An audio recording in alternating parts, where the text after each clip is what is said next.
ہم ترقی میں پیچھے کیوں رہ گئے، چاہے اپنے ہمسایوں سے؟ پاکستان میں ہم شہری نہ خود ایک دوسرے کی عزت کرتے ہیں، نہ ریاست ہماری عزت کرتی ہے۔ انگریز اس خطے کی عوام میں تعصب اور احساس کمتری بو کر گیا ہے۔ جس بیج کی آپ بات کر رہے ہیں وہ بیج تو پاک فضائیہ کے شاہینوں نے فضا میں تباہ کر دیا ہے۔ اب یہاں سے نیا بیج ڈال کے نئی قوم بنانے کی ضرورت ہے۔ بھارت میں اقلیتوں کا کیا بنے گا؟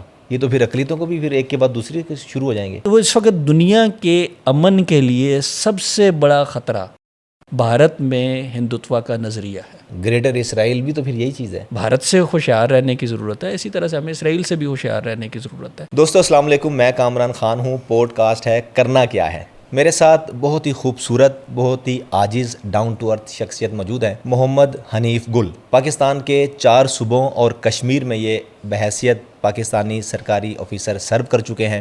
موجودہ صورتحال میں ڈویژنل سپرنٹینڈنٹ ہیں پاکستان ریلوے کے، لاہور میں اس وقت میرے ساتھ موجود ہیں۔ سر السلام علیکم۔ وعلیکم السلام۔ سر، پاکستان میں آپ نے سرو کیا بہت قریب سے، سرکاری عہدیدار کی حیثیت سے، اور ایک علاقائی طور پر مختلف لوگوں کے ساتھ، مختلف اقوام کے ساتھ آپ رہے ہیں۔ کیسا دیکھا سر آپ نے پاکستان کو؟ بہت اچھا آپ نے سوال کیا، اور اس سوال کے جواب میں تو ہماری زندگی کا سارا سفر ہے جو پوشیدہ ہے۔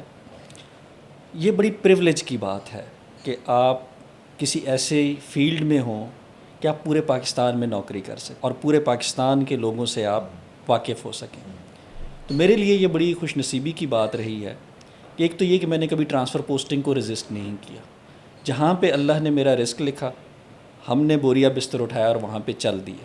خواہش نہیں کی، خواہش نہیں، زور نہیں لگوایا، سفارشیں نہیں کروائی، جیسے کچھ بھی نہیں، کچھ بھی نہیں۔ اچھا۔ جہاں پہ پوسٹنگ ہوئی ہے، اچھی جگہ ہے، بری جگہ ہے، وہاں پہ گیا ہوں، اور وہاں پہ نہ صرف یہ کہ اپنی نوکری کی ہے بلکہ لوگوں کو سمجھنے کی کوشش کی ہے۔ یہ بڑا امپورٹنٹ ہے کہ آپ اپنے ملک میں جو لوگوں کی لوکل ایسپریشنز ہیں، لوگ کیسی زندگی گزارنا چاہتے ہیں، لوگ اپنے ملک کو کیسے دیکھنا چاہتے ہیں، لوگ اپنے ساتھ دوسری کمیونٹیز کے ساتھ کیسے جینا چاہتے ہیں، صوبوں کے آپس میں ایک دوسرے کے ساتھ پرسیپشنز کیا ہیں، ان کی سٹرینتھس کیا ہیں، ان کے تعصبات کیا ہیں، یہ سارے اس لیے ضروری ہیں کہ جب ہم سینئر ہوتے ہیں، بڑی پوزیشنز پہ جاتے ہیں اور ہم پالیسی میکنگ کے پروسیس میں انوالو ہوتے ہیں، تو وہاں پہ یہ جو وزڈم ہم نے اوور دا ایئرز ایکوائر کی ہوتی ہے، یہ پاکستان کی نیشنل پالیسی کو بہتر کرنے کے لیے، پیپل سینٹرک کرنے کے لیے، ڈیولپمنٹ اورینٹڈ کرنے کے لیے بہت ضروری ہوتی ہے۔ اور اگر آپ نے پاکستان جیسے بڑے ملک کو، جس میں اتنی زیادہ قومیتیں بستی، اتنی زیادہ زبانیں بولی جاتی ہیں اور اتنی زیادہ ڈائیورسٹی ہے، پاکستان جیسے ڈائیورس ملک دنیا میں بہت کم پائے جاتے ہیں، اس ملک کو اب اس کے ٹرو پوٹینشیل پہ اگر آپ نے چلانا ہے تو یہ نالج بڑا ضروری ہے۔ یہ ہر سول سرونٹ کو بھی کرنا چاہیے۔ میں سمجھتا ہوں کہ جو دوسرے شعبوں سے وابستہ لوگ ہیں، جو وکالت کرتے ہیں، جو انجینئرنگ میں ہیں، چارٹرڈ اکاؤنٹنٹس ہیں، ان کو بھی پاکستان کے مختلف علاقوں میں تھوڑا تھوڑا وقت گزارنا چاہیے، تاکہ ہماری جو نیشنل انٹیگریشن ہے، جو قومی یکجہتی ہے، وہ پروسیس بہتر ہو، ہماری جو قومی شناخت ہے وہ پروسیس جو ہے نا ہمارا بہتر ہو۔ کیونکہ جب تک ہم مختلف شناختوں کے ساتھ کمفرٹیبل نہیں ہوں گے، ہم میں سے ہر ایک کئی شناختوں کے ساتھ جیتا ہے۔ ایک شناخت میں ہم مسلمان ہیں، دوسری شناخت میں ہم پاکستانی ہیں، تیسری شناخت میں ہم پختون، پنجابی، کشمیری، سندھی یا بلوچی ہیں۔ تو ان ساری شناختوں کے ساتھ مل کے ہم نے اپنی قومی شناخت میں ایک ڈھلنا ہے، ایک قوم کے طور پہ، ایک ایسی قوم جو دنیا میں بہترین ہو، دنیا کی سرکردہ قوم ہو، جو دنیا میں فیصلہ کرنے والی قوم ہو۔ تو اگر ایسی قوم ہم نے بننا ہے تو پھر ہم اس پروسیس میں سے گزرنا ہوگا۔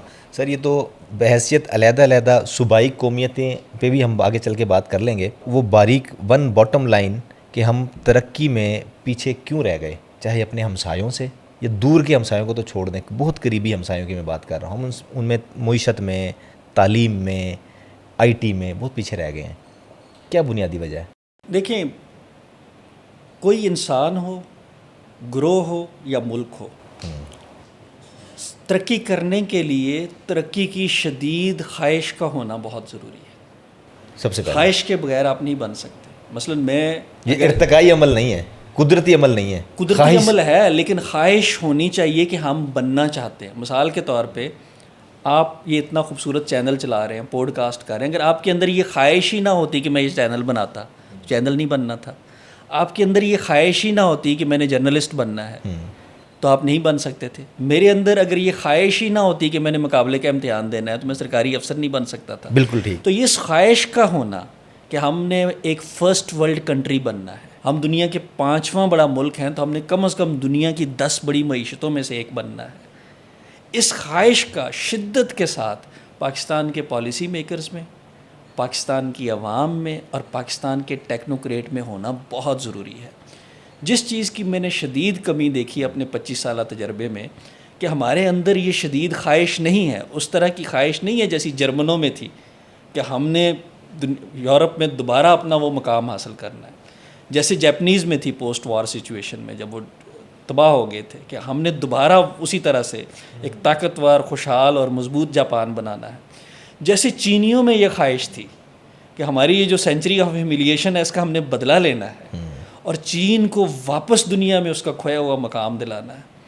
اس طرح کی خواہش پاکستان میں نہیں ہے, اور یہ خواہش پیدا کرنے کی ضرورت ہے. پھر ہماری جو پالیٹکس ہے اس میں کنٹینیوٹی نہیں ہے. جو پولیٹیکل لیڈرشپ ہے وہ ویژن دیتی ہے, وہ موٹیویشن دیتی ہے, وہ ڈائریکشن دیتی ہے. جب آپ اس پروسیس کو ڈسکنٹینیو کر دیتے ہیں تو پھر اس میں سے پالیسی کا وہ تسلسل نکالنا بڑا مشکل ہو جاتا ہے. تیسرا جو بڑا عمل ہے ڈسکنٹینیوٹی کے علاوہ, ہم میڈیوکریٹی کو پسند کرتے ہیں. صحیح. دنیا میرٹ پہ چلتی ہے. صحیح. اگر آپ نے چیمپئنز پروڈیوس کرنے ہیں نا, تو پھر آپ کو صرف اپنا بچہ پسند نہیں ہونا چاہیے, پھر آپ کو وہ بچہ پسند ہونا چاہیے جو 10 بچوں میں سب سے بہتر ہے, سب سے اوپر ہے, اس کو آپ نے نمبر 1 پہ رکھنا ہے. اگر آپ نے 6 والے کو اٹھا کے نمبر 1 پہ رکھ دیا, ہمارا تو نصاب ہی غلط ہو گیا, پھر ٹیم خراب, ہم تو کال کرتے ہیں. تو میڈیوکریٹی کو جو ہے نا ڈسکریج کرنا, اور میرٹ کو جو ہے نا وہ انکریج کرنا. اور ایک جو معاشرہ ہے نا, جس معاشرے میں ہر بندہ پیس کے ساتھ, سیکیورٹی کے ساتھ کام کر سکتا ہے, وہ معاشرہ ہے جس میں جسٹس ہو, رول آف لا ہو. ہم انفارچونیٹلی ایوالو نہیں ہو سکے ایک ایسی سوسائٹی میں جس میں ایڈمنسٹریشن آف جسٹس کا سسٹم بہت اچھا ہو, جس میں رول آف لا ہو. ہم رول آف لا کیوں چاہتے ہیں؟ ہم یہ چاہتے ہیں کہ ہم رول آف مین کے against protection rule of law ہے نا, کہ میری رائے کے مطابق کسی کو سزا نہ ملے, میری خواہش کے مطابق کوئی سزا سے بچ نہ سکے. جی. یہ قانون فیصلہ کرے گا. جو رولز آف دی گیم معاشرے نے سیٹ کیے ہوئے ہیں وہ فیصلہ کرے گا. جو ایڈمنسٹریشن آف جسٹس کا ہم نے سسٹم بنایا ہوا ہے وہ نظام فیصلہ کرے گا کہ کون گناہ گار ہے اور کون گناہ گار نہیں ہے, اور اس کی نظر میں سارے برابر ہوں گے. میں اگر بہت غریب ہوں, کمزور ہوں, میرے پاس پیسے نہیں بھی ہیں, تو پھر بھی وہ نظام مجھے پروٹیکشن دے گا. اگر ہم ایسا نظام بنانے میں کامیاب ہو جاتے تو ہماری صورتحال مختلف ہوتی. پھر جو سب سے بڑی بات ہے, جو میرے پہلے پوائنٹ کے مطابق ہے کہ خواہش کو ہونا بڑا ضروری ہے. پاکستان میں ہم شہری نہ خود ایک دوسرے کی عزت کرتے ہیں, نہ ریاست ہماری عزت کرتی ہے. یہ بڑا امپورٹنٹ ہے کہ پاکستان کے شہریوں کی ریاست خود عزت کرے پہلے, اور پاکستان کے شہری بھی ایک دوسرے کی عزت کریں. ہم ایک دوسرے کو پامال کرتے ہیں, ایک دوسرے کو لیبل کرتے ہیں. کبھی ہم ایک دوسرے کو متعصب کہتے ہیں, کبھی ہم ایک دوسرے کو جاہل سمجھتے ہیں, کبھی ہم ایک دوسرے کو بدعنوان سمجھتے ہیں. ہمارے پاس کوئی اگر ریلوے اسٹیشن پہ آ جائے ہم اس کی تذلیل کرتے ہیں, کسی کے پاس کوئی تھانے میں آ جائے ہم اس کی تذلیل کرتے ہیں, ہمارے ایئرپورٹس پہ ہماری تذلیل ہوتی ہے. مطلب یہ کہ اگر ایک پاکستان کے شہری کو پاکستان کی حکومت کے ساتھ اور معاشرے کے ساتھ انٹریکٹ کرتے ہوئے عزت نہیں ملتی تو اسے جان ایف کینیڈی ایئرپورٹ پہ کون عزت دے گا, اسے دوسرے معاشروں میں کون عزت دے گا؟ تو جو پاکستان کی بنیاد ہے نا وہ پاکستان کا شہری ہے. یہ سارا جو نظام ہے, یہ ملک ہے, یہ اسپریشن ہے, یہ جو محمد علی جناح نے ہمیں اتنا خوبصورت ملک دیا ہوا ہے, اس ملک کی بنیاد کیا تھی؟ اس ملک کی بنیاد یہاں کے لوگوں کے سیاسی, سماجی, مذہبی حقوق کا تحفظ تھا, اپنی شناخت کا تحفظ تھا, اپنی عزت نفس کا تحفظ تھا. اس کو میجورٹیرینزم کی جو ڈکٹیٹرشپ ہوتی ہے اس سے بچانے کے لیے یہ ملک قائم کیا گیا تھا. تو اگر ہم اس کی جینیسز میں جائیں گے اور شہریوں کو عزت دینے والا نظام بنائیں گے جس میں شہری کی سپریمیسی ہو, اس کی لائف کی, اس کی پراپرٹی کی, اس کی اس کے پرسن کی، اس کی ڈگنیٹی کی وہ انوائلیبل ہو جائے، تو پھر آپ دیکھیں ہم پاکستان کو کیسے جو ہے نا وہ ترقی کی راہ پہ گامزن کرتے ہیں۔ اچھا، آپ نے بتایا کہ بنیاد میں خواہش ہونا چاہیے، وہ خواہش نیچے سے پیدا ہوگی یا اوپر والوں کی طرف سے ڈالی جائے گی کہ بھائی یہ اس طرف بھی دیکھیں، یہ دوسری راستہ بھی ہے، یہ خواہش تو جگاؤ، بالکل جانوروں کی طرح زندگی گزار رہے ہو، اس پہ کیسے خواہش کہاں سے پیدا ہوگی؟ دونوں طرح سے، مثال کے طور اوپر پہ سے آئے گی خواہش یا نیچے سے آئے گی؟ ایک عام آدمی خود بخود پیدا ہو جائے گی، اس کو تعلیم نہیں ہے، اس کو شعور نہیں ہے؟ اس کا فارمل تعلیم سے کوئی تعلق نہیں۔ جی۔ میری والدہ ان پڑھ خاتون ہے، بالکل ٹوٹل، اسکول نہیں گئیں کبھی، اسکول نہیں گئی؟ اور ہم گاؤں میں رہتے تھے، گاؤں میں کوئی بجلی بھی نہیں تھی، کوئی پرائمری اسکول تک نہیں تھا، لیکن ان کا یہ ویژن تھا کہ میں نے اپنی اولاد کو پڑھانا ہے، یہ خواہش تھی ان کے اندر۔ تو یہ خواہش انفرادی سطح پہ بھی ہونا ضروری ہے کہ ہم نے اپنی اس نسل سے، جو ہماری موجودہ نسل ہے، اب اگلی نسل کو اس سے بہتر تیار کرنا۔ اور یہ لیڈرشپ کا بھی کویسچن ہے، جیسے آپ نے کہا جی، کہ جن لوگوں کو اللہ تعالیٰ پاکستان میں اختیار دیتا ہے، عزت دیتا ہے، منصب دیتا ہے، وسائل ہیں جن کے پاس، ان کا بھی یہ فرض بنتا ہے کہ وہ پاکستان کے بارے میں بڑا سوچیں اور اچھا سوچیں اور قوم کی انرجیز کو اس طرف ڈائریکٹ کریں۔ اگر جو ہے نا وہ چین 1940 کے 1945 کے چین کو آپ امیجن کریں، اور آج وہ دنیا کی سپر پاور بن سکتا ہے، دنیا کا مرکز بن سکتا ہے، تو پاکستان بھی بن سکتا ہے۔ اگر جاپان اور جرمنی 1945 میں ٹوٹل ڈسٹرکشن کے بعد اتنے سوفسٹیکیٹڈ اور بہترین ملک بن سکتے ہیں، تو پاکستان بھی بن سکتا ہے۔ ہماری جو لیڈرشپ ہے ٹاپ کی، جس میں ہمارے جو بڑے ہیں، پرائم منسٹر ہے، چیف جسٹس آف پاکستان ہے، آرمی چیف ہے، اور ان کے نیچے جو دوسرے لیڈرز ہیں، فیڈرل منسٹرز ہیں، چیف منسٹرز ہیں، پروونشل منسٹرز ہیں، میرے جیسے سول سرونٹس ہیں، آپ جیسے اوپینین لیڈرز ہیں، ہم سب کو پاکستان کے بارے میں یہ سوچنا چاہیے کہ ہم اس کو G8 کنٹری کیسے بنائیں، بالکل صحیح، ہم اس کو دنیا کا ترقی یافتہ ترین ملک کیسے بنائیں، ہم کٹنگ ایج ٹیکنالوجی کی طرف کیسے جائیں۔ نہیں، اسرائیل چھوٹا سا ملک ہے، لیکن وہ پوری عرب دنیا میں، مشرق وسطیٰ میں سب سے طاقتور ہے۔ اپنے سائز کی وجہ سے تو نہیں ہے، کوالٹی کی وجہ سے، علم کی وجہ سے، ٹیکنالوجی کی وجہ سے۔ تو پاکستان تو دنیا کا 5واں بڑا ملک ہے۔ آپ امیجن کریں اگر ہمارے اندر اس طرح کا علم، اس طرح کی ٹیکنالوجی، اس طرح کی ڈیولپمنٹ آ جائے تو ہم دنیا میں کس لیول پہ ہوں گے۔ اب آپ نے بتایا مختلف اداروں میں بحیثیت عام انسان ایک دوسرے کے آپس کے معاشرے میں کوئی کسی کی عزت نہیں کر رہا بحیثیت پاکستانی، غلطی کہاں ہے سر؟ وہ ٹھیک کیسے ہوگی؟ دیکھیں، یہ اپنی شناخت پہ ہم کیوں شرمندہ ہوں؟ ہماری جو بھی شناخت ہیں، we should be comfortable about it. اگر ہم مسلمان ہیں تو اس شناخت کے ساتھ ہمیں شرمندہ ہونے کی ضرورت نہیں، پاکستانی کے ساتھ ہمیں شرمندہ ہونے کی ضرورت نہیں، ہماری جو ایتھنک آئیڈینٹیز ہیں ان کے ساتھ شرمندہ پنجابی، ہونے کی ضرورت سرائکی، نہیں۔ بلوچی، ہاں، اس میں شرمندگی کی تو اپنے آپ کو، اپنے بارے میں جو برٹش اسٹیریوٹائپس تھے، جو کلونیل لینس تھے، کہ اگر انگریزوں نے کہہ دیا کہ یہ قوم بزدل ہے تو ہم نے اس کو بزدل سمجھنا شروع کر دیا۔ ہم کیوں کمپلیکس میں آئے؟ ٹھیک ہے نا، اگر وہ اس نے یہ کہا کہ کوئی قوم جو ہے نا بڑی بہادر قوم ہے، وہ بہادر بن تو گئی، وہ اس کو جو وہ بہادر سمجھا جانے لگا، بہادر سمجھا جانے لگا۔ ہاں۔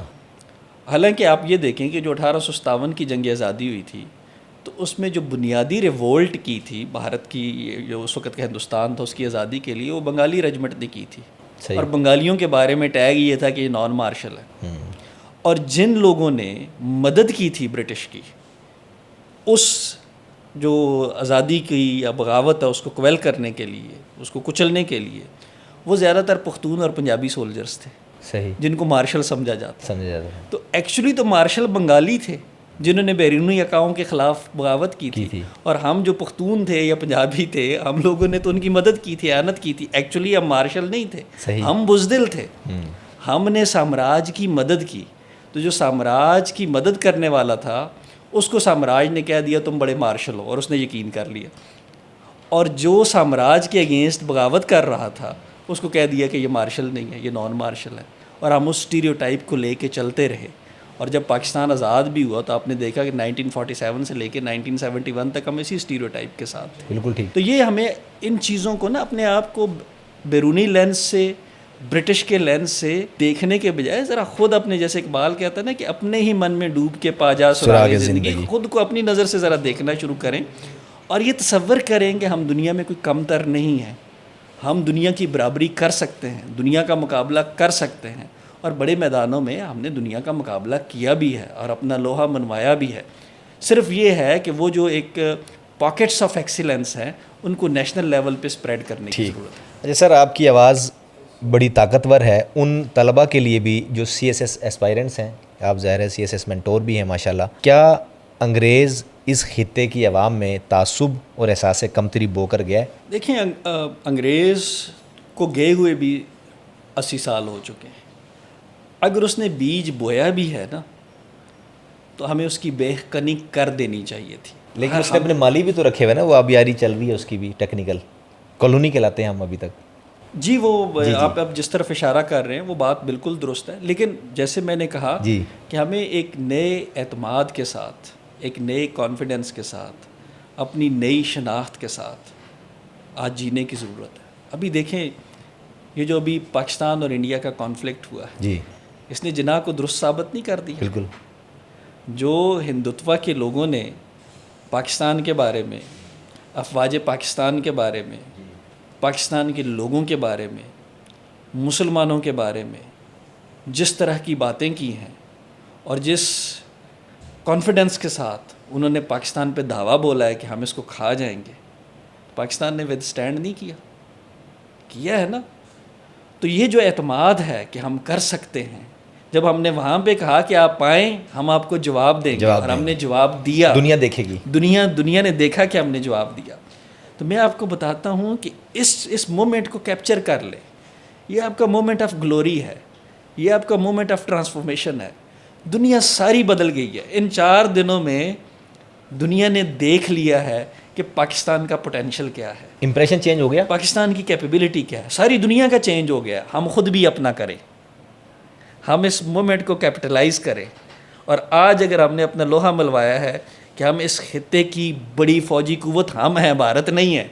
یہ جو آپ پچھلے 25 سال سے پروپیگنڈا کر رہے تھے کہ بھارت اس خطے کی سب سے بڑی قوت ہے اور کنونشنل وار میں اس کی سپیریورٹی ہے، پاکستان کی افواج نے ان 4 دنوں میں اس امیج کا، اس پروپیگنڈے کا ستیہ ناش کر دیا اور ثابت کر دیا ہے.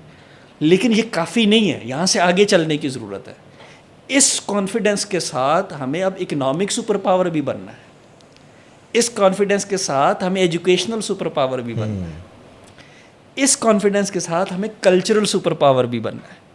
یعنی کہ وہ پوٹینشیل ہے کہ ہم بن سکتے ہیں، پوٹینشیل ہے، اس کو آگے لے کے چلے. جو آپ نے بات کی نا کہ انگریز بیج بو گیا تھا، اکھاڑ کے پھینک دو. آج تو آپ نے انگریز کو شکست دے دی ہے. وہ سارے ایک طرف تھے، یہ یاد رکھیں، وہ سارے ایک طرف تھے.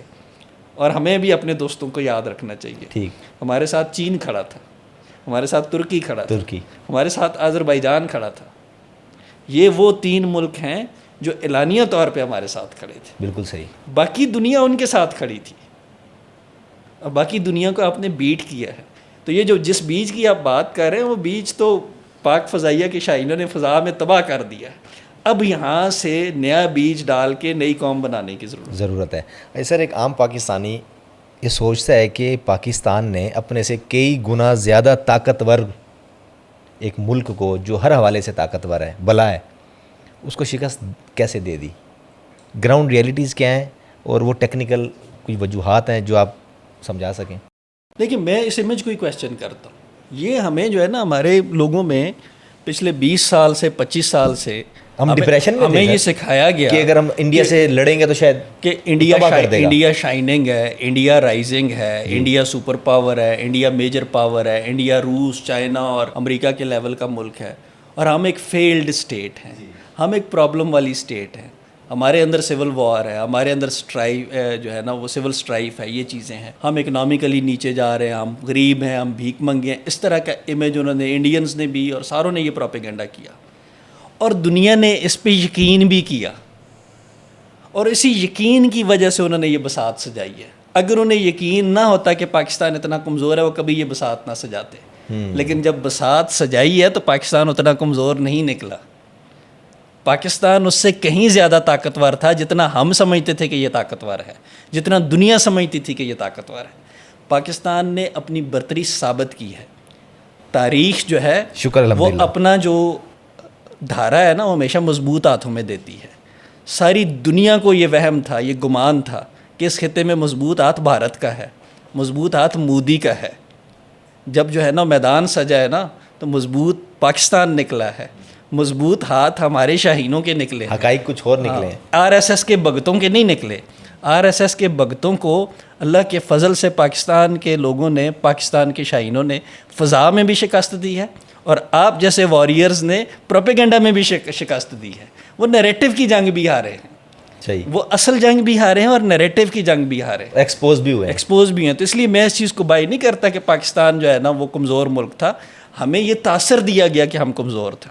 ہمارے اندر بھی ایسے لوگ موجود ہیں جو ہمارا کانفیڈنس کرش کرتے ہیں، جو ہمارے اس امیج کو ری انفورس کرتے ہیں کہ ہم کوئی بیکورڈ ملک ہے. میں بھارت بھی گیا ہوں، پاکستان بھارت سے ہلکا ملک نہیں ہے، پاکستان کے شہر بھارت سے کوئی برے شہر نہیں ہے، ہمارے دیہات بھارت سے برے دیہات نہیں ہیں.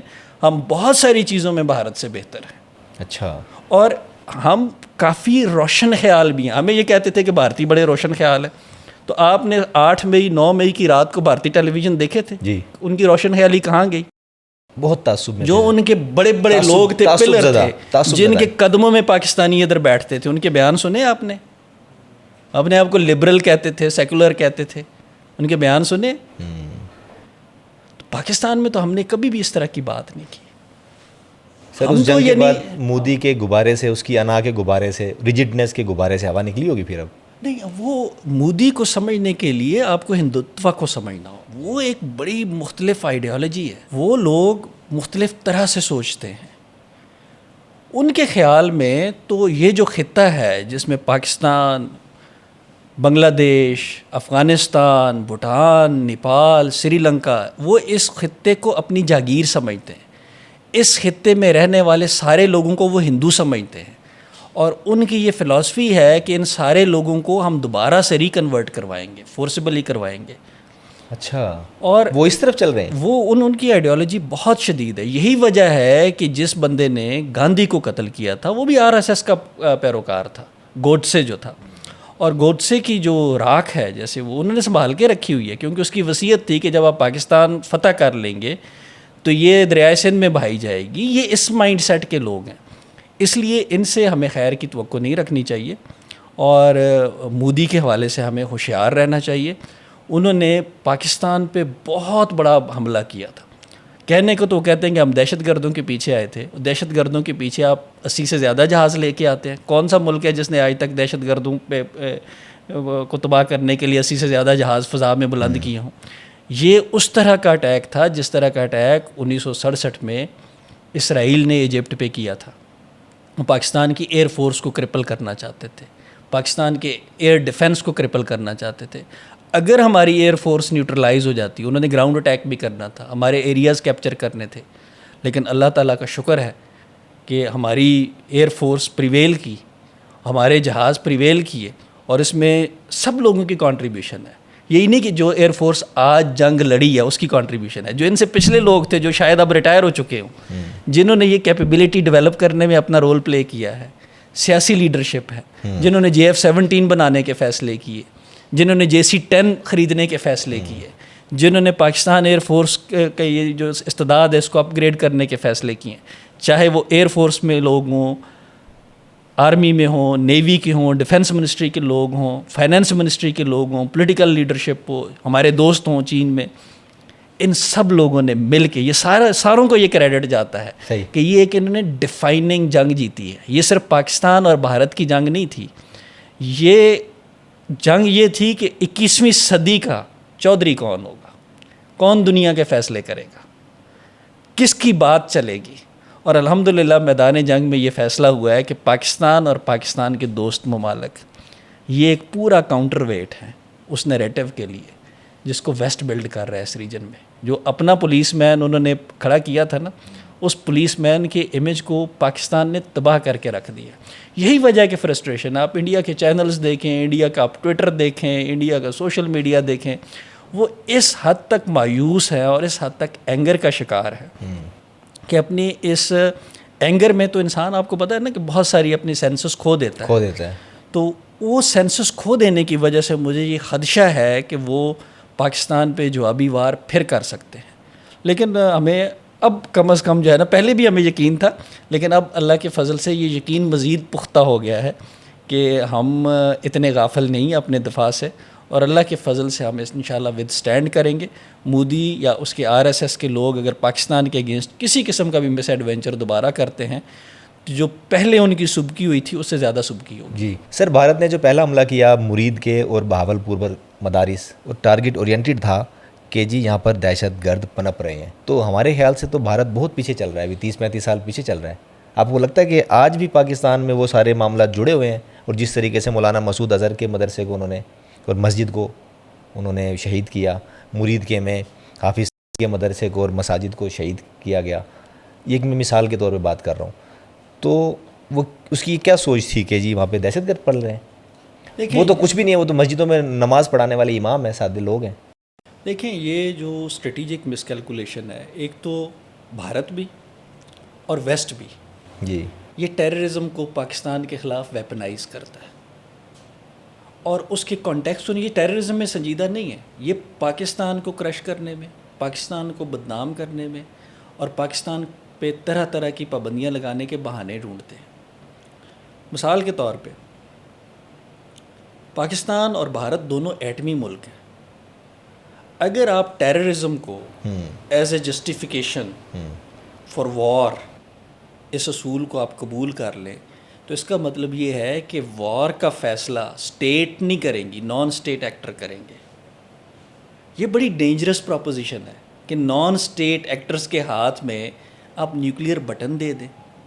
اور اس طرح کی غیر ذمہ داری بھارت کے سائز کے ملک جو 1.4 بلین کا ملک ہے، 4 ٹریلین کی وہ اکانومی ہے، کہتے ہیں دنیا کی 5ویں بڑی اکانومی ہے. جی اس سائز کے ملک کو اس کے جو فیصلے ہیں، سب سے بڑا فیصلہ، سب سے بڑا جنگ کا فیصلہ، سب سے بڑا فیصلہ ہوتا ہے کسی بھی ملک میں، وہ آپ نان اسٹیٹ ایکٹرز کے ہاتھ میں دے رہے ہیں. اور آپ ویسٹ کی اور انٹرنیشنل انسٹیٹیوشنز کی آپ حماقت دیکھیں کہ وہ اس پہ ان کو اس طرح سے ریپریمانڈ بھی نہیں کر رہے جیسے کرنا چاہیے. اگر کوئی بھی اور ریاست اس طرح کے غیر ذمہ دار رویے کے ساتھ ہوتی تو اس پر ساری دنیا میں پابندیاں لگ جاتی.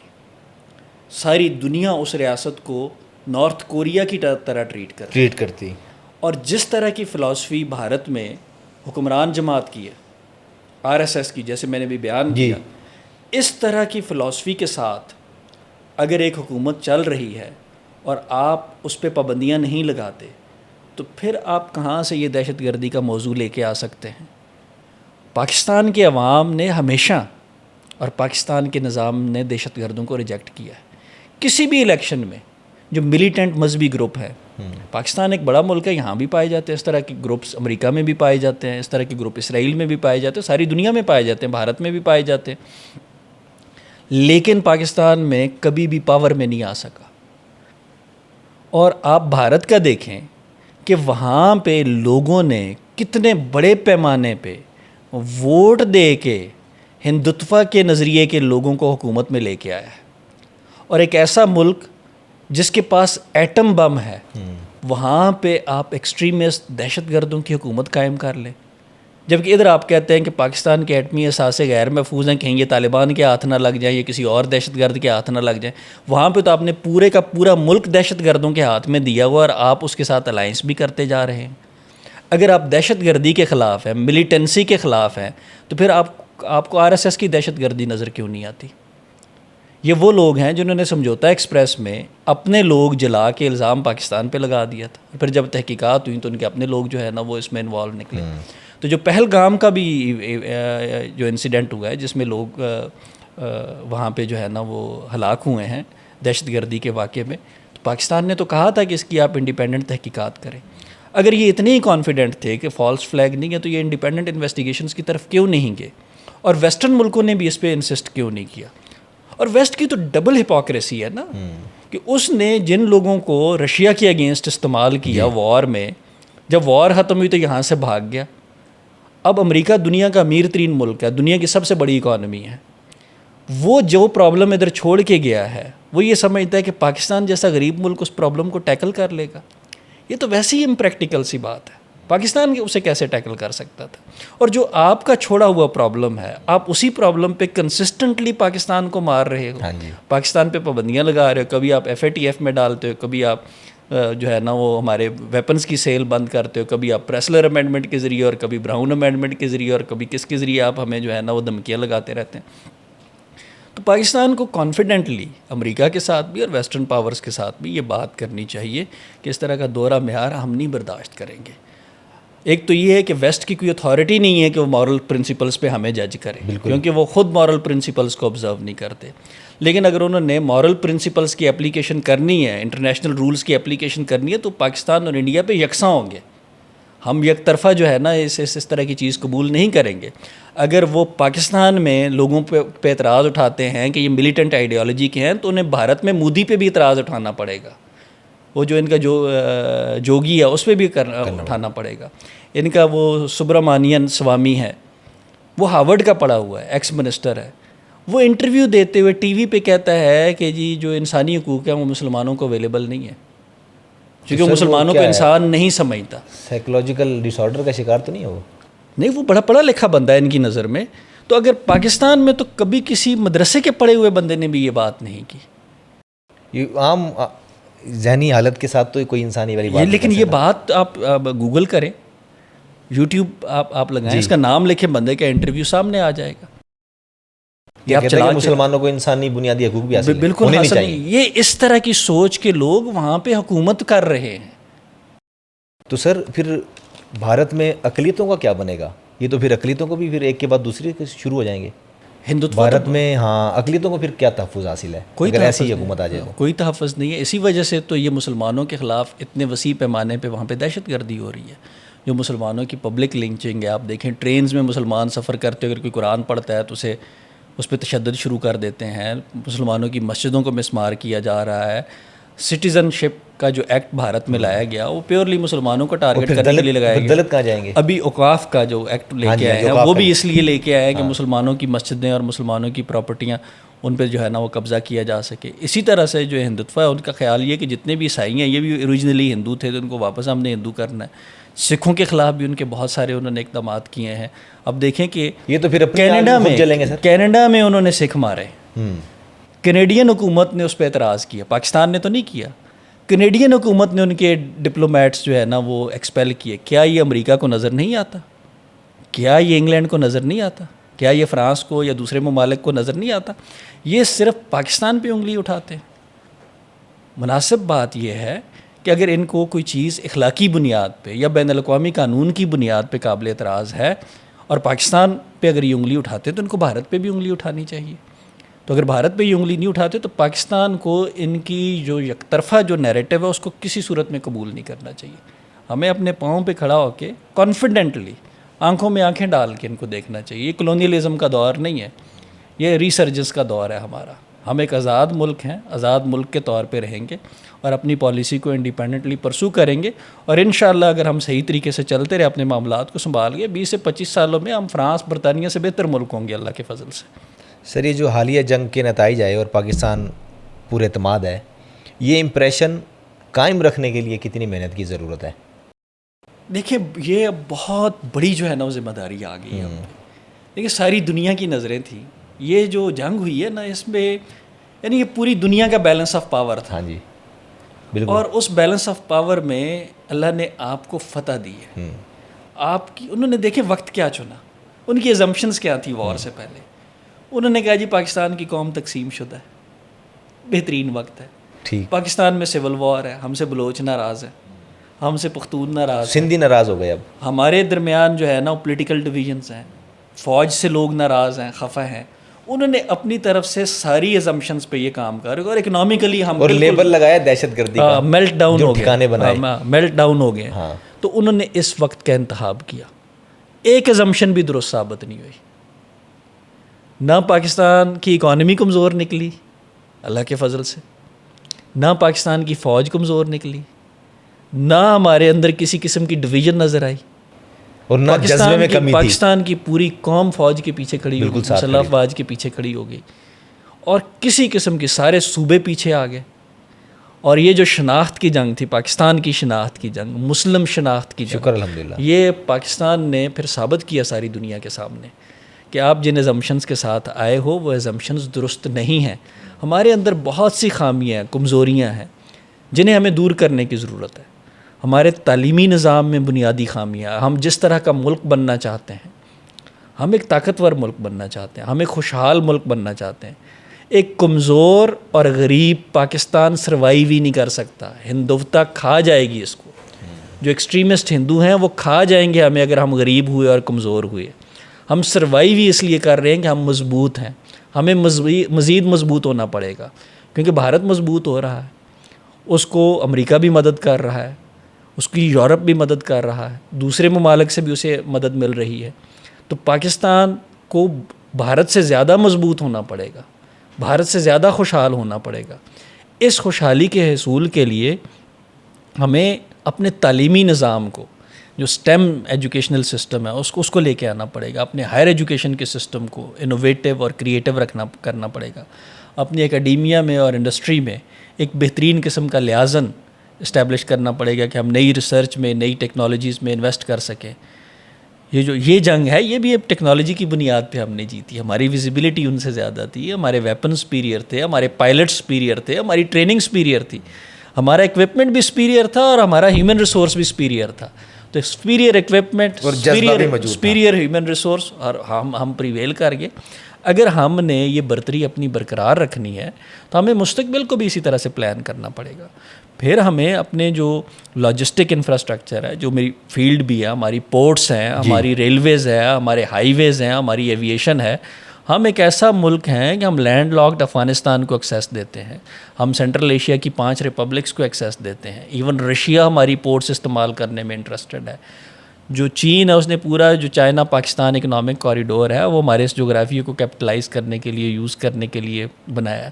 تو ہم بڑے پریولیجڈ ہیں. ہم ایران ہمارا برادر اسلامی ملک ہے, اس کے ساتھ ترکی ہمارا دیرینہ دوست ہے, برادر اسلامی ملک ہے, اس کے ذریعے ہماری یورپ تک لینڈ ایکسیس ہے. تو ہمارا جو جغرافیہ ہے وہ ہمیں بہت بڑی لیوریج دیتا ہے.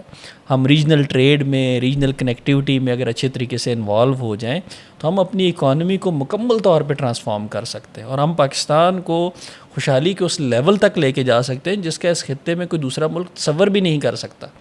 لیکن یہ ساری چیزیں اب ہمیں سوچنی ہوں گی, اور ان چیزوں کو پالیسی فریم ورک میں ڈالنا ہوگا. اور پالیسی فریم ورک کے نیچے ہمیں وہ میکانزمز بنانے ہوں گے جس کی وجہ سے ہم اپنی پالیسیز کے وہ فروٹس یا وہ ڈیویڈنڈس اٹھا سکیں جو ہمیں اٹھانے چاہیے.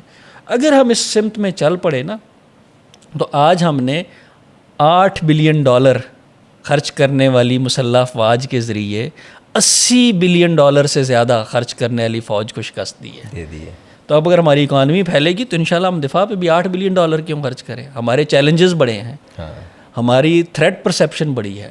ہمارے خطے پہ 1.5 ارب کی آبادی والا ایکسٹریمسٹ ملک بیٹھا ہوا ہے جو ہمارے وجود کے در پہ ہے, اور وہ کسی قسم کا اس میں یعنی اب چھپاتے بھی نہیں ہیں. وہ برملا ٹی وی کی سکرینوں پہ بیٹھ کے کہتے ہیں کہ ہم نے کراچی کو آگ لگا دی, ہم نے لاہور کو آگ لگا دی, ہم نے اسلام آباد کو آگ لگا دی, ہم کشمیر کو کیپچر کر لیں گے, ہم کراچی کو کیپچر کر لیں گے, ہم بلوچستان کو آزاد کرائیں گے, ہم BLA کے دہشت گردوں کی حمایت کریں گے. یہ ساری باتیں وہ اعلانیہ کرتے ہیں, چھپ کے نہیں کرتے, اپنی ٹی وی پہ بیٹھ کے کرتے ہیں. ان کے بڑے بڑے تجزیہ کار کرتے ہیں, ان کی جو حکمران جماعت ہے اس کے لوگ یہ باتیں کرتے ہیں. تو یہ ہماری ریئل تھریٹ ہے. اس ریئل تھریٹ کو کاؤنٹر کرنے کے لیے ہمیں $8 ارب نہیں چاہیے, ہمیں زیادہ پیسے چاہیے.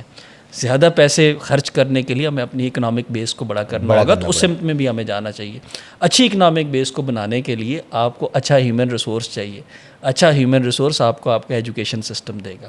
تو اس ملک میں اس کے جغرافیے کو لیوریج کریں, صحیح, ٹریڈ کے لیے اور ریجنل کنیکٹیوٹی کے لیے, اور اس ملک میں تعلیمی ایمرجنسی نافذ کریں. ہمارے پاس لوگ ہیں, اچھے لوگ ہیں, ایک کرٹیکل میس موجود ہے. اس میں سے ہم بہت زبردست قسم کے scientist, engineers, chartered accountants, technicians ہم بنا سکتے ہیں. صرف تھوڑا ہمیں ایک ہمارے اندر کانفیڈنس ہونا چاہیے, لگن ہونی چاہیے, محنت ہونی چاہیے, اور فریم ورک اور اس کی کنٹینیوٹی ہونی چاہیے. کوئی بدل جائے, کوئی حکومت بدل جائے, ہم جو ہے نا وہ اپنے فریم ورک کو نہ چھیڑیں. فریم ورک مضبوط ہو, وہ ادارہ بحیثیت مضبوط ہو. یعنی دیکھیں جو ماڈل ہم نے اپنی ملٹری کی ڈیولپمنٹ کے لیے اڈاپٹ کیا ہے نا, اسی ماڈل کو ہمیں نیشنل ڈیولپمنٹ کے لیے استعمال کرنا پڑے گا. کنٹینیوٹی ہے نا. کوئی بھی آج نے کہا جی ہم نے ایٹمی پروگرام چلانا ہے, کوئی بھی ہے انہوں نے کہا جی ہم نے میزائل پروگرام چلانا ہے, کوئی بھی ہے اس نے کہا جی ہم نے ایئر فورس کو اپ گریڈ کرنا ہے, ہم نے نیوی کو اپ گریڈ کرنا ہے. نیوی بھی دیکھیں, یہ لوگ کہتے ہیں کہ نیوی ہماری ویکسٹ فورس ہے. وکرانت کیوں نہیں موو کر سکا؟ کیونکہ آپ کے پاس آپ کی نیوی کا پوسچر ڈیفینس پوسچر ہے, ایک ڈیفینسو فورس ہے, لیکن آپ کے پاس اتنی ڈیفینس کیپیبلٹی تھی کہ وکرانت آتا تو اس کی ہم طبیعت صاف کر دیتے. یہ جو کہتے ہیں نا کہ ہم کراچی پہ, یعنی وکرانت کو لے کے تو ہے نا ہمارے ٹیریٹوریل واٹرز میں, ہم دیکھتے ہیں کہ یہ کیسے آتے ہیں ہمارے ٹیریٹوریل واٹرز میں. سر ایسا نہیں لگتا, یہ ایسا سوچا جا سکتا ہے کہ امریکہ نے یہ ٹیسٹر کروایا ہے بھارت کے تھرو کہ پاکستان کو چیک کرو, اگر خدا نخواستہ نتائج مختلف ہوتے تو اسرائیل اور امریکہ کے گٹھ جوڑ سے ان کا کوئی فلسطین بنانے کا پلان تھا پاکستان کو بھی, کیونکہ تقریباً ممالک میں تو وہ کر چکا ہے فارمولہ, سیم فارمولہ. یہ ایک ازمپشن ہے جس کے بارے میں ڈسکشنز ہو رہی ہیں, اور یہ ازمپشن جو ہے نا وہ ہم اس کو ویریفائی بھی نہیں کر سکتے, لیکن یہ انیکوریٹ بھی نہیں ہے. اس کی وجہ ہے جی کہ بیسیکلی جو تھیٹر تھا نا, یہ تھیٹر سجا تھا ویسٹرن ٹیکنالوجی اور چائنیز ٹیکنالوجی. اچھا, ازمپشن بھی جو دنیا میں چل رہی تھی وہ یہ کہ چائنیز ٹیکنالوجی انفیریئر ہے.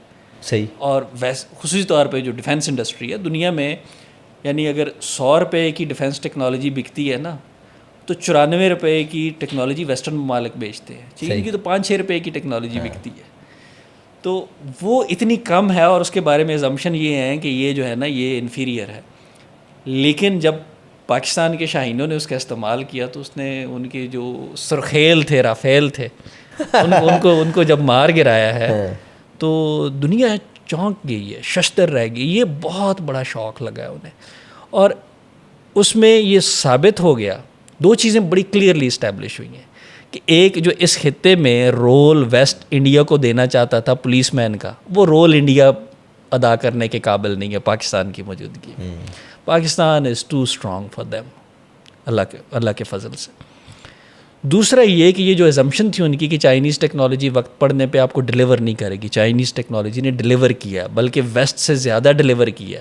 اور یہ ہم نہیں کہتے, اگر آپ جو ہے نا وہ دیکھیں گے, ان کا پروین شوامی ایک ڈیفینس اینالسٹ ہے انڈیا کا, جس پہ انہوں نے پابندی بھی لگا تھی.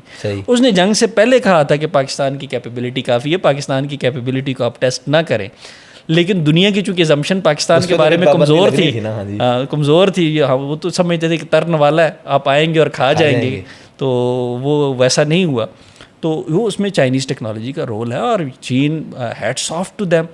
جس طرح سے انہوں نے آپ دیکھیں کہ ماؤ زے تونگ نے جس طرح سے چین کی آزادی کے لیے جدوجہد کی, اس قوم نے جس طرح سے لانگ مارچ کیا اور آزادی لی, وہ ایک تاریخ کی ایک انوکھی داستان ہے, پڑھنے سے تعلق رکھتی ہے. بالکل.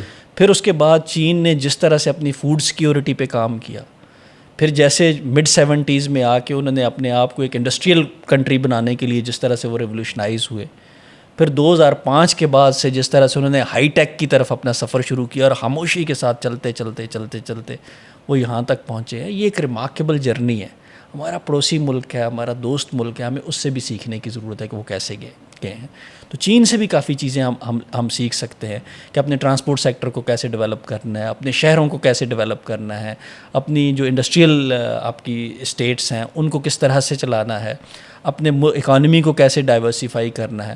اور ملک میں آپ کے پاس یہ ہمارا جو تینوں ہماری فورسز ہیں, یہ ایک بڑا بہترین ماڈل ہے کہ ان کو ہم نے کیسے اتنا اچھا کر لیا. اگر ہم انہیں کر سکتے ہیں تو ہم دوسرے ادارے بھی کر سکتے ہیں. صرف اس ماڈل کو فالو کرنے کی ضرورت ہے, اسی کنوکشن کے ساتھ, اسی انٹیگریٹی کے ساتھ, اور اسی پیشن کے ساتھ. اگر ہم کریں گے تو ہم دوسرے سیکٹرز میں بھی انشاءاللہ, تعلیم میں بھی, صحت میں بھی, ٹرانسپورٹیشن میں بھی, لاجسٹکس میں بھی ہم یہ فرق ڈالنے میں کامیاب ہو جائیں گے. سر آپ کو لگتا ہے کہ مستقبل قریب میں یا کم از کم 2025 میں اس طرح کی چھیڑ خانی دوبارہ ہوتی رہے گی بھارت کی جانب سے یا مودی کی جانب سے, یا اس کی جو شدت پسندی ہے یا حدت پسندی ہے اس میں کچھ کمی آئے گی, یا عنقریب آپ کو لگتا ہے کہ دوبارہ وہ یہ کام کریں گے؟ دیکھیں, ابھی ان کو سیٹ بیک تو بہت بڑا لگا ہے, ان کو بھی ری گروپ ہونے میں, کانفیڈنس دوبارہ سے گین کرنے میں. یہ جنگ کوئی آسان تو نہیں ہے نا, اس کی موبلائزیشن کوئی آسان کام تو نہیں ہے. It requires lot of money, lot of resources and lot of national resolve. جو اصل چیز پاکستان نے ان کو ہٹ کیا نا, ان کا نیشنل ریزالو ڈسٹرائے کر دیا کہ وہ وہاں سے اس کو کیسے مسٹر اپ کریں گے. یہ ہے ریشنل بندے کے لیے کیلکولیشن. ٹھیک ہے, کہ اگر آپ ریشنل کیلکولیشن کریں تو جو بھارت کو سبکی ہوئی ہے, جو اسے مار پڑی ہے, اس کے بعد وہ دوبارہ سر اٹھانے کی جرت نہیں کرے گا. لیکن میں پھر کہوں گا کہ جو ہندوتوا آئیڈیالوجی ہے وہ ریشنل ہے ہی نہیں, وہ ریشنلٹی پہ بیس نہیں کرتی. اور مودی ایک کمزور لیڈر ہے, وہ پیپل پلیزر ہے. اگر وہ پیپل پلیزر نہ ہوتا تو یہ پہلگام کے واقعے کو بنیاد بنا کے وہ پاکستان کے ساتھ جنگ کرنے پہنچ جاتا. اس کو 2019 یاد نہیں ہے, 2019 میں کس طرح سے ان کو جواب دیا گیا تھا. لیکن آپ ان کی دیکھیں کہ 2019 کی جو شکست تھی, ان کا پائلٹ گرا ہے, جہاز گرا ہے, گرفتار ہوا ہے, ہم نے گڈ ول جیسچر کے طور پہ واپس کیا ہے. لیکن اپنے لوگوں کو اس نے پھر بھی کہا کہ ہم جیت گئے, کہ یہ تو میری بڑی ڈر کی وجہ سے واپس کیا. حالانکہ ہم نے سب کو پتہ ہے گڈ ول جیسچر میں اس کو واپس کیا تھا. تو جو اس سائیکولوجیکل فریم ورک کا آدمی ہو, جو مینٹلی کمزور ہو, جو پیپل پلیزر ہو, جو اتنے بڑے ملک کو چھوٹی چھوٹی چیزوں کی خاطر جنگ میں دھکیلنے کی کوشش کرے, اور جو یہ کہے کہ ہم نیوکلیئر بلف ہم نے, یعنی آپ اندازہ کریں کہ پاکستان جیسا ملک جس کے پاس اتنے نیوکلیئر ویپنز ہیں, آپ اس کو یعنی how non serious can you be, کہ اگر پاکستان کی تو نو فرسٹ یوز والی, پاکستان تو اگر ہماری ایگزسٹینشیل تھریٹ ہوئی تو ہماری تو نیوکلیئر ڈاکٹران ہے کہ ہم جائیں گے. آپ امیجن کریں پاکستان بھارت پہ اٹیک کرے, کتنا لاس آف ہیومن لائف. اگر نیوکلیئر اٹیک ہم لانچ کر دیتے ہیں, گاڈ فاربڈ, ہم یعنی نیوکلیئر وار کی بات نہیں کرتے, نہ کرنی چاہیے, یہ میوچولی ایشورڈ ڈسٹرکشن ہے. لیکن یہ کتنا غیر ذمہ دار لیڈر ہے کہ جو نیوکلیئر وار کو ایک کھلونا سمجھتا ہے. ہاں, اب نارمل نہیں ہے سر یہ یعنی ساری دنیا کو یہ دیکھنا چاہیے کہ یہ بھارت کتنا غیر ذمہ دار ملک ہے, اور یہ کتنے غیر ذمہ دار ہاتھوں میں ہے. اور یہ عہدیدار کیسے ہیں, یہ نارمل بھی ہیں, یہ ان کے تو میرا خیال ہے کہ ان کے ٹیسٹ ہونے چاہیے, ان کی سائیکولوجیکل ایگزامینیشن ہونا چاہیے کہ یہ اتنے بڑے ملک کو لیڈ کرنے کی پوزیشن میں ہیں یا نہیں ہیں. یعنی یہ تو میڈنس ہے. 25 کروڑ کے ہم ہیں, 140 کروڑ کے وہ خود ہیں, 7 بنگلہ دیش ہے, 16-17 کروڑ کا ملک وہ بھی ہے. اب اگر کوئی نیوکلیئر ہولوکاسٹ خدا نہ خواستہ ہوتی ہے تو اس کا ایفیکٹ لوکل تو نہیں ہے, اس نے تو پھیلنا ہے, گرافیکل ہو جائے گا اس کا. تو ہاں جی, وہ کس نے وسیع پیمانے پہ دنیا کو تباہ کرے گا. And they are non serious about it. یہ تو پاکستان نے ایک بڑی ہمت دکھائی ہے کہ پاکستان نے وار کا جو تھریش ہولڈ ہے وہ ڈاؤن رکھا ہے. ہم نے جو اسکلیشن لیڈر ہے اس کو, جیسے ان کا ان کنٹرول تھا, ہمارا ان کنٹرولڈ نہیں تھا. ہم نے وار کو کنونشنل رکھا, اور کنونشنل میں ہی ان کو جو ہے نا وہ سبق سکھانے کے لیے ٹھیک ٹھاک سبق سکھا دیا. فرض کریں کہ جو ہے نا وہ وار کنونشنل میں آؤٹ آف کنٹرول ہو جاتی تو چیزیں کدھر جانی تھی. آپ کا کیا حال ہے, پاکستان سرنڈر کرتا یا پاکستان اپنی جگہ چھوڑتا؟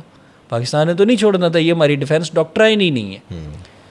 یہ امریکیوں کو سمجھ آ گئی لیکن بھارتیوں کو سمجھ نہیں آ رہی. وجہ یہ ہے کہ وہ ہندوتوا کے پیروکار ہیں. وہ اس وقت دنیا کے امن کے لیے سب سے بڑا خطرہ بھارت میں ہندوتوا کا نظریہ ہے. اگر دنیا اس کو سنجیدگی سے نہیں لے گی اور بھارت کے اس غیر ذمہ دارانہ رویے پہ اس کو سیریس ریپریمانڈ نہیں کرے گی اور اس پہ سینکشن نہیں لگائے گی تو اس خطے پہ جنگ کے بادل منڈلاتے رہیں گے. سر اس نظریے کو تھوڑا سا ایلیبوریٹ کر دیں اسٹوڈنٹس کے لیے بھی, عام سمجھنے والوں کے لیے بھی, یہ جو نظریے کی آپ بات کر رہے ہیں. یہ نفرت پہ مبنی آئیڈیالوجی ہے. یہ ان کا ایک اکھنڈ بھارت کا خواب ہے کہ یہ جو موجودہ بھارت ہے اس کو ہم نے, اس میں پاکستان بھی شامل کرنا ہے, اس میں بنگلہ دیش بھی شامل کرنا ہے, اس میں نیپال کو بھی شامل کرنا ہے, سری لنکا کو بھی شامل کرنا ہے, افغانستان کے کچھ حصوں کو بھی شامل کرنا ہے. تو وہ جو اکھنڈ بھارت ہے وہ اس کو اپنی ایک ریلیجیس ڈیوٹی سمجھتے ہیں, اور اس میں انہوں نے RSS جو ہے وہ اس کی بڑی پینیٹریشن ہے, اور انڈیا میں گراس روٹ لیول تک وہ ہے, بڑی ویل آرگنائزڈ ہے. اور ان کے باقاعدہ جو ہے نا وہ کیڈرز ہیں جن کی تربیت ہوتی ہے, ان کی برین واشنگ ہوتی ہے. تو ان کے ساتھ آپ ریزن یا لاجک پہ بات نہیں کر سکتے. تو اور انفارچونیٹلی ان کا جو پولیٹیکل ونگ ہے بھارتیہ جنتا پارٹی وہ اقتدار میں ہے. وہ بھارت میں مسلسل تیسرا الیکشن جیت چکی ہے, اور ہو سکتا ہے چوتھا الیکشن بھی جیت جائے. یہ جو جنگ انہوں نے پاکستان کے ساتھ کی ہے, کئی لوگ تو تجزیہ کار یہ کہتے ہیں کہ انہوں نے الیکشن جیتنے کے لیے کی ہے, اپنی جو پاپولر بیس ہے, ووٹنگ بیس ہے, اس کو جو ہے نا وہ اسٹرینتھن کرنے کے لیے جو ہے وہ یہ جنگ انہوں نے پاکستان کے ساتھ کی ہے. تو اس نظریے کی موجودگی میں اس خطے میں امن قائم نہیں ہو سکتا, اور ان کے اس نظریے ہی نے جناح کو سچ ثابت کیا. یہ جو لوگ دو قومی نظریے پہ سوال اٹھاتے ہیں کہ جی پاکستان غلط بنا تھا، اور بہت سارے ہمارے ہاں بھی لوگ ہیں، بلکہ ہمارے ہاں تو دانشوری کا ایک معیار یہ بن گیا ہے کہ آپ دو قومی نظریے کو پہ سوال اٹھائیں، آپ پاکستان پہ سوال اٹھائیں، آپ پاکستان کو ٹریویلائز کریں، اپنی یہ جان میں دانشور ہونے کا liberal معیار بن گیا، کہلائیں۔ یہ دانشوری کا ایک دانشوری کا معیار بن گیا ہے۔ آپ صرف ان 3-4 دنوں میں ان لوگوں کو بٹھا کے بھارتیوں کی گفتگو سنا دیں، جو پھر پاکستانی جعلی یہ لبرل سارے جا کے نا قائد اعظم محمد علی جناح کے مزار پہ کراچی میں حاضری دیں گے، وہاں پہ نوافل پڑھ کے دعا مانگیں گے کہ اس نے ہماری عزتیں بچا لی، ہماری شناخت بچا لی، اور ہمیں یہ ملک دیا، اس ملک کی حفاظت کرنی، اس ملک کو ترقی دینی، اس ملک کو ایک جیسے جناح نے ہمیں یہ گلدستہ دیا تھا، اس کو صحیح معنوں میں گلدستہ بنانا، یہ ہمارا فرض ہے کہ ایک جیسے میں نے کہا نا کہ ہمیں سٹیزنز کے طور پہ ایک دوسرے کی عزت کرنی چاہیے، کیونکہ یہ مسٹر جناح کا پیغام تھا۔ یہ جو آئیڈیالوجی اتنی خطرناک ہے، تو پھر اسرائیل بھی تو اسی پہ کام کر رہا ہے، یہ چلو آف دا ریکارڈ بتا دیں یا آن دا ریکارڈ ایک علیحدہ کویشچن ہے، گریٹر اسرائیل بھی تو پھر یہی چیز ہے۔ دیکھیں یہ جو RSS ہے نا، یہ بنیادی طور پہ جو جرمنی میں ہٹلر کی نازی پارٹی تھی نا، اس کو امیٹیٹ کرتی ہے، اس کے نظریے پہ یہ قائم ہے۔ آپ اندازہ کریں تاریخ کا، آپ ایک مذاق یہ دیکھیں، مذاق ہی میں ایسے کہوں گا کہ ہٹلر نے سب سے زیادہ ظلم یہودیوں پہ کیا تھا، اور لاکھوں یہودی اس نے مار دیے، جس کو ہولوکاسٹ کہتے ہیں۔ بالکل۔ اور آج بھی جو اسرائیل میں بسنے والے یہودی ہیں وہ اس کا ماتم کرتے ہیں، اور جائز ماتم کرتے ہیں۔ اتنے زیادہ لوگوں کو نازیز نے کنسنٹریشن کیمپ میں بڑی بے دردی سے مارا، بچوں کو مارا، عورتوں کو مارا، یہ بڑا ظلم تھا۔ اب ہونا تو یہ چاہیے تھا کہ اسرائیل کے لوگوں کو اس طرح کے ظلم کرنے والے لوگ ساری دنیا میں ناپسند ہوتے، یہ لاجیکل بات تھی نا۔ لیکن آپ یہ دیکھیں کہ جو نازی کے نظریے پہ قائم بھارت میں مودی رجیم ہے، اس کا سب سے بڑا حمایتی اسرائیل ہے۔ یہ کتنا بڑا مذاق ہے تاریخ کا، لیکن یہ ہو رہا ہے ہماری آنکھوں کے سامنے۔ اس کی وجہ یہ ہے کہ شاید اسرائیل کے جو یہودی ہیں، جو ظلم ان کے ساتھ دوسروں نے کیا ہے وہ ان کی سیکنڈ نیچر بن گیا اور ان کے DNA میں آ گیا۔ اب وہ اسی طرح کا ظلم وہاں پہ فلسطینیوں کے ساتھ کر رہے ہیں، ان کی نسل کشی میں شریک۔ وہ دیکھنا چونکہ اسی طرح کی آئیڈیالوجی بھارت میں ہندوتوا کی بھی ہے، RSS کی بھی ہے، مودی صاحب کی بھی ہے۔ تو مودی اور نیتن یاہو یہ ایک طرح سے آپ یوں سمجھیں کہ فطری اتحادی ہیں اور ایک دوسرے کے ساتھ چل رہے ہیں، اور ان کا جو پاکستان کے خلاف کلیبریشن ہے وہ کسی سے پوشیدہ نہیں ہے۔ ابھی یہ اگر ڈرون وارفیئر ہی آپ دیکھیں تو جو ڈرونز بھارت نے استعمال کیے ہیں ان میں سے بہت سارے اسرائیل نے انہیں دیے ہوئے تھے۔ ہمیں بھی اللہ کا شکر ہے، ہمارا دوست بھائی ہے ترکی، اس نے ہمیں ڈرونز کافی دیے، ہم خود بھی شاید ڈرون بناتے ہیں۔ آپ چین نے بھی ہماری بڑے میدانوں میں مدد کی، لیکن جو بھارت کا بڑا مددگار تھا وہ اسرائیل تھا۔ لیکن اگر جو اسرائیل کے یہودی اگر انہیں یاد ہوتا کہ نازیز نے ان کے ساتھ کیا کیا ہے، اور وہ اس کے بارے میں کوئی جو ہے نا ان کے اندر کوئی جو اخلاقی جو ایک پیمانہ ہے وہ موجود ہوتا، تو کیا وہ اس مودی کے پیروکار ہوتے، اس کے اتحادی ہوتے، اس کے سپورٹر ہوتے؟ اصولی طور پہ تو نہیں ہونا چاہیے تھا، لیکن انفارچونیٹلی وہ ہیں۔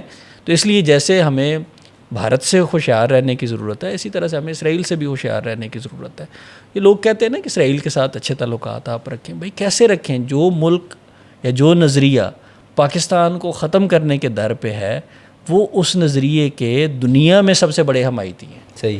تو جو ہمارا سب سے بڑا دشمن ہے، جو ہمارے وجود ختم کرنا چاہتا ہے، تو جو ان کے اتحادی ہیں ان کے ساتھ ہم دوستی کا ہاتھ کیسے بڑھا سکتے ہیں؟ تو یہ جو اسرائیل والی بھی ایک ادھر گفتگو ہوتی رہتی ہے نا، اس کے بارے میں بھی ہمیں محتاط ہونے کی ضرورت ہے۔ سر، پاک بھارت تعلقات بہتر کیسے ہو سکتے ہیں؟ دیکھیں، بہتر ہونے چاہیے تھے آئیڈیلی۔ کیا کبھی سرحدیں کھل سکتی ہیں؟ بالکل بالکل، اس کا مارجن ممکنات میں سے ہے، مارجن ہمیشہ رہتا ہے، لیکن اس کے لیے بھارت کو بدلنا ہوگا۔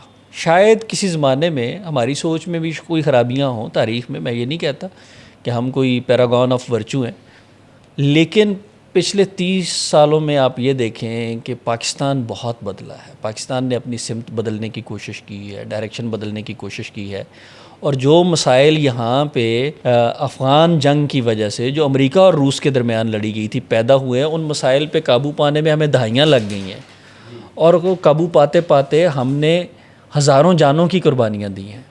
دہشت گردی ہمارے شہروں کے اندر ہوئی ہے, ہماری مسجدوں میں ہوئی ہے, ہماری پبلک انسٹالیشنز پہ ہوئی, ہماری بلڈنگز میں ہوئی ہے, ہمارے ریلوے ہیڈ کوارٹر کے باہر دھماکے ہوئے ہیں, پولیس لائنز کے باہر دھماکے ہوئے ہیں, ISI ہیڈ کوارٹر پہ دھماکے ہوئے ہیں, FIA کی بلڈنگ میں دھماکے ہوئے ہیں, مال روڈ پہ دھماکے ہیں. یہ لاہور کی بات کر رہا ہوں میں, فاٹا کی بات نہیں کر رہا. بالکل ہمارے سامنے کی بات ہے. ہمارے نے بڑی قربانیاں دی ہیں. بلوچستان میں دھماکہ ہوا کچہری میں, پوری کی پوری وہاں پہ جو ہے نا وہ وکلا برادری اور عام شہری پاکستان کے جان سے گئے. ابھی آپ دیکھیں ریسنٹلی جعفر ایکسپریس کی ہائی جیکنگ ہوئی ہے, اور جب ہائی جیکنگ ہوئی ہے تو بھارتی ٹی وی پہ جشن منائے گئے, اور یہ کہتے ہیں کہ ہم دہشت گردوں کی حمایتی ہیں.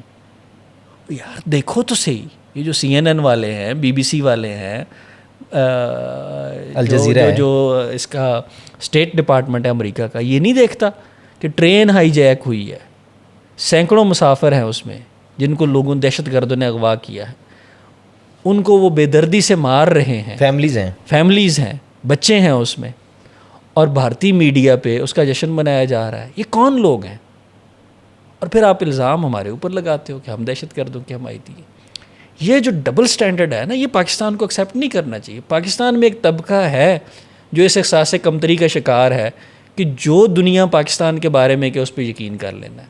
یہ مذاق اڑاتے ہیں ہمارا کہ ہم جی مطالعہ پاکستان کے پہ یقین رکھتے ہیں. اور بھائی تم نے دیکھ لیا مطالعہ ہندوستان کتنا آبجیکٹیو ہے, یا وہ تاریخ کو کتنی ان سے تو مطالعہ پاکستان کم از کم بہتر ہی ہے. جتنے جھوٹ, جتنے فریب انہوں نے بولے ہیں, فیک نیوز پیڈلر. اب برکھا دت کو دیکھیں, کتنی بڑی صحافی بنتی پھرتی تھی, فیک نیوز چلاتی رہی ہے ساری رات کی پاکستان کے حوالے سے, سارے ایکسپوز ہو گئے. تو آپ یعنی پاکستان کی ہر چیز کو آپ کیوں کویسچن کرتے ہو یار؟ اس طرح سے تو نہ کرو. کوئی کانفیڈنس کے ساتھ کھڑے ہو جائیں, اپنی شناخت پہ کھڑے ہوں, اپنے نیشنلزم پہ کھڑے ہوں, اپنے ملک کے لیے کھڑے ہوں. جب بیٹل فیلڈ ڈرا ہوتی ہے تو شناخت کی جنگ آپ کو لڑنی پڑتی ہے, اپنے دفاع کی جنگ آپ کو لڑنی پڑتی ہے. اس سے کوئی فرار ممکن نہیں. اس جنگ سے جو پیٹھ دکھائے گا نا وہ لڑتے ہوئے عزت سے مرے گا, جو پیٹھ دکھائے گا وہ ذلیل ہو کے مارا جائے گا. صحیح. تو وہ اس جنگ سے فرار نہیں ہے. وہ جنگ ہمیں سے جو بھی ہے اس کی, جو اگر ایک بندہ یہ سمجھتا ہے کہ میں لبرل ہوں, سیکولر ہوں, اور میرا ایک خاص نام ہے, میرا نام حنیف گل ہے, تو یہ ایک مسلمانوں والا نام ہے, تو میں اپنے آپ کو بے شک لبرل بنا لوں, سیکولر بنا لوں. جو ہندوتوا والے ہیں نا وہ مجھے اسی شناخت کے ساتھ قبول کریں گے, وہ ہمیں ڈفرینشیٹ نہیں کریں گے. تو یہ پاکستان کی جو شناخت کی جنگ ہے اس سے بھاگنا کسی صورت میں کسی کو بھی نہیں بھاگنا چاہیے, اور ہر ایک کو وہ جنگ اپنے اپنے درجے میں لڑنی چاہیے. جن کو فائٹ کی تربیت ہے وہ لڑ کے وہ جنگ لڑیں, جن کو بولنے کی تربیت ہے وہ گفتگو سے اور بول کے وہ جنگ لڑیں, جن کو لکھنے میں مہارت ہے وہ لکھ کے وہ جنگ لڑیں. سمجھوتا ایکسپریس جو لاسٹ ٹائم دھماکہ ہوا جس کے بعد وہ مکمل بند ہو گئے معاملات, آپ خود دیکھا آپ نے اپنے سامنے ساری چیزوں کو, اسٹیٹس آپ کے سامنے ہوں گے, وہ کیا تھا اور سارا معاملہ اس کی حقیقت کیا تھی؟ لیکن جو ایک تو پرانا انسیڈنٹ ہے سمجھوتا ایکسپریس کا جس میں لوگ جل گئے تھے, وہ تو ساری اس میں بھارت کا جو ہے نا وہ فوجی افسر اس میں الٹیمیٹلی جو ہے نا وہ گناہگار نکلا ہے, جو خود اپنا بھارت نے خود جلوائی, اپنا بندہ تھا, فالس فلیگ تھا. اور اس طرح کے اور بھی بہت سارے, یہ پلوامہ پہ بھی اسی طرح سے, اور یہ ابھی پہلگام کے حوالے سے بھی. یعنی پاکستان نے تو یہ چیز پریمپٹ کر کے ساری دنیا کے سامنے رکھ دی تھی, اور دنیا جب بھی اس چیز کی ایک آبجیکٹیو انکوائری کرے گی انہیں یہ اندازہ ہوگا کہ یہ جو مودی رجیم ہے یہ اپنے متشددانہ اہداف کو پورا کرنے کے لیے کسی حد تک گر سکتے ہیں. ان کی کوئی اخلاقی بیس نہیں ہے. یہ چونکہ ایک دنیا کا دہشت گردی کے حوالے سے اور مسلمانوں کے حوالے سے ایک نقطۂ نظر ہے, اور پاکستان کے حوالے سے تو یہ اس نقطۂ نظر کو ایکسپلائٹ کرتے ہیں. لیکن اب پاکستان بدل چکا ہے اور پاکستان کی ریالٹی چینج ہو چکی ہے. یہ جو بیٹل فیلڈ ہے اس نے پاکستان کے نیشنل مورال اور نیشنل کانفیڈنس کو بھی چینج کر دیا.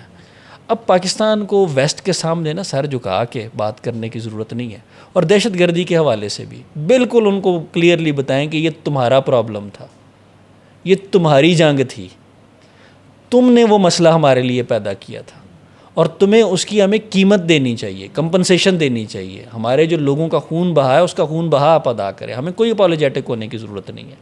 ہمارے لوگوں کا خون بھی اتنا ہی قیمتی ہے جتنا 9/11 میں جو ہے نا جو لوگ گئے ہیں ان کا خون قیمتی تھا.